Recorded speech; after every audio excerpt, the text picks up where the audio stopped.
In this tutorial, we will show you how to properly give copyright credit to music used in your YouTube videos in just a few simple steps. Let's dive right in. Go to YouTube Studio while uploading or editing your video. If you are using background music in your video, especially from platforms like no copyright sounds or similar, you'll need to provide proper credit to avoid any copyright issues. Suppose you've used a track from no copyright sounds or any similar copyright-free music provider. Open the YouTube video of the music you used. If you are using a background sound from no copyright sounds, open the video with that music. You'll usually find a section that says something like, "When using this track, please add the following to your description." Under the video's description, you'll find the track name, music provider, and free download or stream link. It will look something like this: music provided by track name, by artist name, free download, /stream link. Right-click on the text and select copy. Now go back to your YouTube Studio and open the video details page where you are uploading or editing your video. Scroll down to the description section and make space to add the credit. Paste the copied text into your description. You can also type a heading like music credits above the pasted text to make it clear.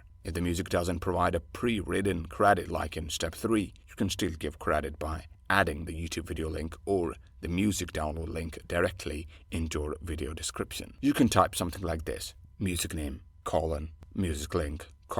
After pasting the credit information, make sure to save or publish your video with the proper credits. That's how you can give copyright credit to music in your YouTube videos in just a few easy steps.